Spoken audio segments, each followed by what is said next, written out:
नमस्कार साथियों, UPSC master में आपका स्वागत है।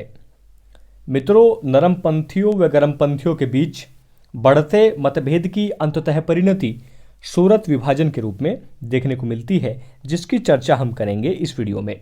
मेरा नाम है मनोज तोसियान और आप मुझे फॉलो कर सकते हैं फेसबुक, इंस्टाग्राम और ट्विटर पर भी, जिनके लिंक डिस्क्रिप्शन बॉक्स में दिए हुए हैं। इस वीडियो में हम ये जानेंगे कि ऐसी क्या स्थिति रही कि कांग्रेस में विभाजन हो गया। फिर हम चर्चा करेंगे कि इस विभाजन में वरिष्ठ नेताओं की क्या भूमिका रही और अंत में हम चर्चा करेंगे कि क्या इस विभाजन को टाला जा सकता था। देखिए, सबसे पहला जो कारण है वो है कि उदारवादियों व उग्रवादियों के बीच वैचारिक मतभेद काफी बढ़ गए थे।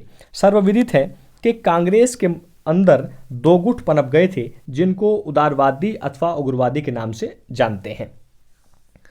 उदारवादी अनुनय विनय की राजनीति में विश्वास करते थे, जबकि उग्रवादी सक्रिय प्रतिरोध या सक्रिय संघर्ष की नीति में विश्वास रखते थे। उग्रवादियों को राष्ट्रीय आंदोलन में सक्रिय भूमिका निभाने का अवसर बंगाल विभाजन के तुरंत बाद अर्थात स्वदेशी व बहिष्कार आंदोलन में प्राप्त हुआ था। जो गोपाल कृष्ण गोखले थे वो जो है 1905-6 में कई बार ब्रिटेन की यात्रा कर चुके थे। वहाँ जो भारत सचिव मार्ले थे उनसे बातचीत इन्होंने की थी। मार्ले ने जो है गोपाल कृष्ण गोखले को संवैधानिक सुधारों का आश्वासन दिया था, बशर्ते उन्हें उग्रवादियों से दूरी बनाए रखनी थी। जबकि जो लाल पाल थे वो भिक्षावृत्ति का विरोध कर रहे थे। उनका ये कहना था कि सक्रिय संघर्ष की नीति अपनाकर ही हम कुछ कर सकते हैं, कुछ प्राप्त कर सकते हैं। स्वदेशी व बहिष्कार आंदोलन का दौर था और 1906 के कलकत्ता के अधिवेशन से पहले तक कांग्रेस में एक संदेह का वातावरण बना हुआ था। दोनों ही गुट एक दूसरे पर अविश्वास कर रहे थे। ऐसा लगने लगा था कि संभवतः कांग्रेस का विभाजन हो जाएगा। परंतु 1906 के कांग्रेस के अधिवेशन की अध्यक्षता भारत के वयोवृद्ध नेता दादा भाई नौरोजी ने की, इसलिए यह विभाजन होते हुए टल गया था और इसमें उग्रवादियों को जो है लगभग जीत हुई थी और उन्हीं के प्रभाव से कांग्रेस ने 4 लक्ष्यों को स्वीकार किया था: स्वराज्य, स्वदेशी, बहिष्कार व राष्ट्र शिक्षा। यह उग्रवादी नेताओं की अपने आप में जीत थी और इस जीत के पश्चात कांग्रेस में जो है वर्चस्व की लड़ाई शुरू हो गई थी। नरमपंथी यह चाहते थे कि कांग्रेस में उनका वर्चस्व कायम रहे, जबकि जो गरमपंथी थे वह यह चाहते थे कि कांग्रेस में उनका वर्चस्व कायम हो। अब जो है 1907 तक आते आते यह अफवाहें भी फैल गई थी कि उदारवादी जो है, जो 1906 में प्रस्ताव पारित किए गए हैं स्वराज्य, स्वदेशी, बहिष्कार व राष्ट्र शिक्षा, उनको निष्प्रभावी बनाना चाहते हैं। ये समय के साथ साथ जहां ये संदेह की खाई थी, ये पटनी थी, ये जो है लगातार चौड़ी होती गई और दोनों गुट के जो नेता थे वो जो है आपस में एक दूसरे के प्रति वैमनस्यता रखने लगे। जो गोपाल कृष्ण गोखले हैं उन्होंने तो यहाँ तक अपने मित्र को एक पत्र में लिखा है कि तिलक घोर षड्यंत्रकारी है, उनके षड्यंत्र करने की कोई सीमा नहीं है। और यहाँ तक देखने को मिला कि दोनों ही जो गुट के नेता हैं वो पब्लिक में एक दूसरे पर कटाक्ष भी करने लगे थे और स्थिति ऐसी आ गई थी कि सूरत अधिवेशन से पहले ही दोनों गुट के नेता विभाजन को स्वीकार करने ही लगे थे कि स्थिति ऐसी आन खड़ी हुई है कि इस बार तो विभाजन हो ही जाएगा।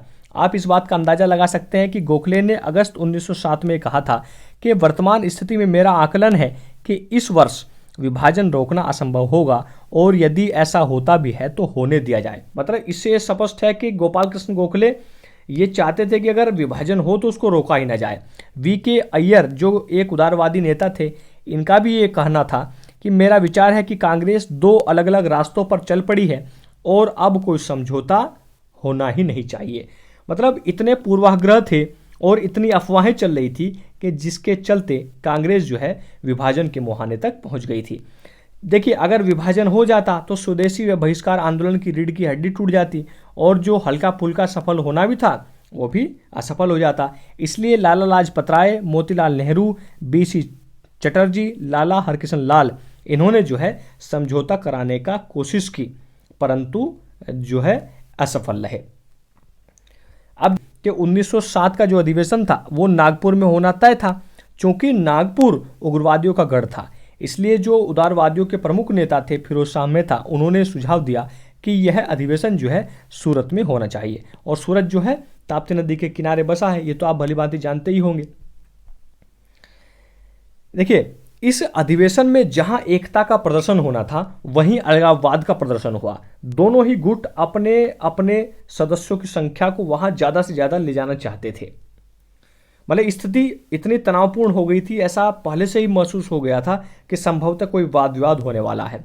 इस अधिवेशन में अध्यक्ष पद को लेकर फिर से विवाद प्रारंभ हो गया। उग्रवादी यह चाहते थे कि लाला लाजपत राय को अध्यक्ष बनाया जाए, जबकि उदारवादी यह चाहते थे कि रासबिहारी घोष को अध्यक्ष बनाया जाए। क्योंकि उदारवादी संख्या में ज़्यादा थे, इसलिए रासबिहारी घोष इस अधिवेशन के अध्यक्ष चुने गए और इस दौरान स्वागत समिति के जो सभापति थे वो चुने गए त्रिभुवन दास मालवीय।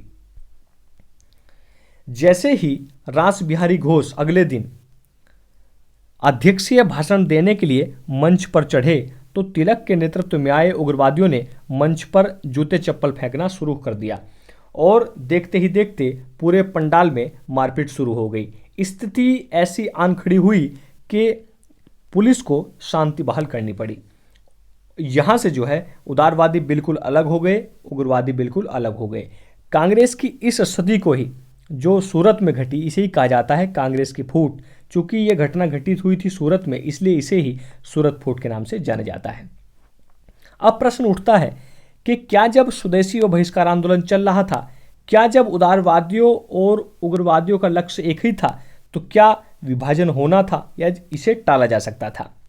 देखिए, यदि हम गौर से दृष्टिपात करें तो हम ये कह सकते हैं कि विभाजन के लिए कोई एक गुट जिम्मेदार नहीं है, दोनों गुटों के नेता जो है इसके प्रति जिम्मेदार है। मतलब यदि दोनों ही नेता सतर्कता बरतते, जो वरिष्ठ नेता थे, जैसे उधर से उदारवादियों की तरफ से गोपाल कृष्ण गोखले, फिरोज शाह मेहता, वी.के. अय्यर, या उग्रवादियों की तरफ से लाला लाजपत राय, बाल गंगाधर तिलक, अरविंद घोष, ये सतर्कता बरतते, पहले से ही मध्यम मार्ग अपनाते, जो है बातचीत करते बैठकर, तो संभवतः जो है इस विभाजन को टाला जा सकता था। मतलब उस दौरान यह आवश्यकता थी कि जो नेता थे वो भावना, उत्तेजना और आक्रोश में अपने विवेक पर काबू पाएं।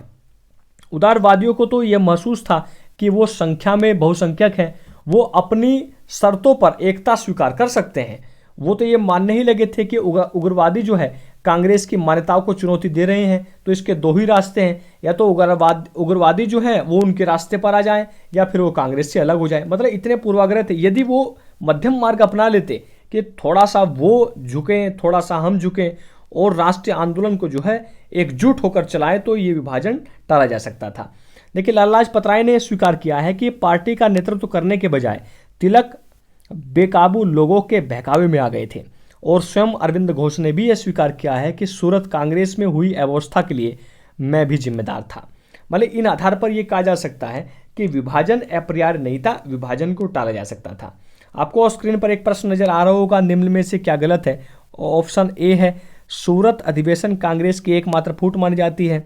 ऑप्शन बी है सूरत अधिवेशन की अध्यक्षता रासबिहारी घोष ने की। ऑप्शन सी है 16 अक्टूबर को बंगाल विभाजन प्रभावी हुआ। या ऑप्शन डी है सूरत अधिवेशन ताप्ती नदी के तट पर हुआ।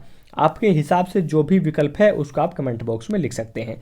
एक अभ्यास प्रश्न है मेंस के लिए, सूरत विभाजन उदारवादियों व उग्रवादियों के मध्य उपस्थित मतभेदों के साथ साथ ब्रिटिश सरकार की रणनीति का भी प्रतिफलता विवेचना कीजिए।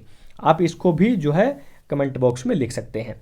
यदि आपका इस संबंध में कोई भी डाउट है तो आप उसको कमेंट बॉक्स में जरूर लिखिए। Thanks for watching. जय हिंद, जय भारत, महाशक्ति भारत।